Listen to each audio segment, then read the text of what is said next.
आज सभी की जुबान पर बस एक ही नाम चल रहा है और वो है मोरबी ब्रिज।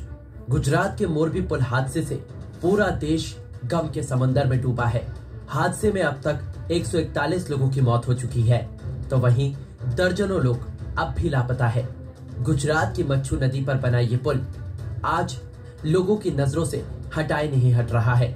अद्भुत इंजीनियरिंग और काफी पुराना होने के कारण इस पुल को गुजरात पर्यटन की सूची में रखा गया था। आज मौत का पुल के तौर पर बदनाम हुए इस ब्रिज की कहानी बेहद ही अलग है। आज हम आपको मोरबी ब्रिज के बनने से लेकर खत्म होने तक की पूरी कहानी बताएंगे।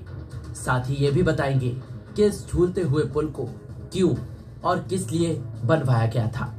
मोरबी का ये पुल किसी जमाने में कैसे लंदन को फील कराता था, जिसने आज मौत की सैर करा दी।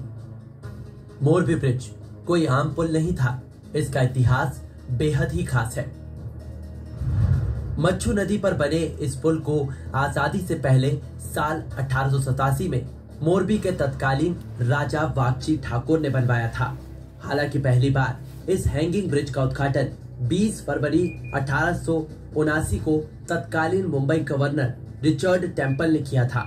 वहीं मोरबी पर तत्कालीन राजा वागची ठाकुर का शासन 1922 तक रहा। जब लकड़ी के इस पुल का निर्माण किया गया था तो इसमें यूरोप की सबसे आधुनिक तकनीक का इस्तेमाल हुआ था। बताते हैं कि मोरबी के राजा इसी पुल से होकर दरबार जाते थे। ये पुल दरबारगढ़ पैलेस और नजरबाग पैलेस यानी कि शाही महल को जोड़ता था। बाद में ये दरबारगढ़ पैलेस और लखधीरजी इंजीनियरिंग कॉलेज के बीच कनेक्टिविटी का प्रमुख मार्ग बन गया। इंग्लैंड से आया था पुल बनाने का सामान।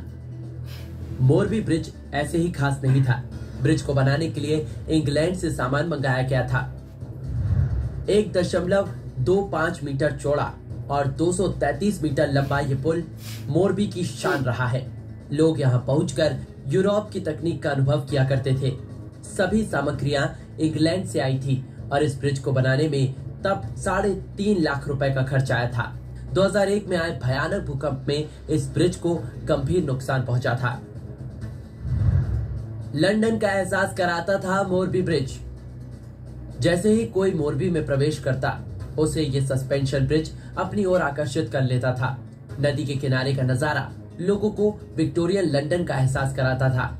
राजकोट से 64 किलोमीटर दूर मोरबी में इमारतें 19वीं सदी के यूरोप के टक्कर की बनाई गई थी। मोरबी के पूर्व शासक अंग्रेजों की तकनीक से इतना प्रभावित थे कि उन्होंने पूरे शहर में इसका इस्तेमाल किया था। शहर में आने वाले मेहमानों का वेलकम यही पुल करता था, जो 100 सालों से भी पहले से अपने विशाल और विहंगम स्वरूप से लोगों को आकर्षित कर रहा था। क्यों कहते हैं सस्पेंशन पुल? सस्पेंशन पुल आम पुल से थोड़ा अलग होता है। दोनों सिरों पर मीनार नुमा ढांचों से जुड़े स्टील के तारों से लटकने वाले पुल को सस्पेंशन ब्रिज कहा जाता है। हावड़ा ब्रिज हो या प्रयागराज का नैनी पुल, दिल्ली का सिग्नेचर पुल हो, ये सभी इसी श्रेणी के ब्रिज है।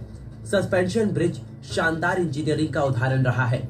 ये बताता है कि आज से 150 साल से भी पहले मोरबी के राजा की सोच कितनी प्रगतिशील और साइंटिफिक हुआ करती थी। मोरबी की एक अलग पहचान बनाने के लिए इस यूनिक ब्रिज का निर्माण किया गया था। लेकिन आज मोरबी के इस पुल को लोग मौत का पुल कहकर बुलाने लगे हैं।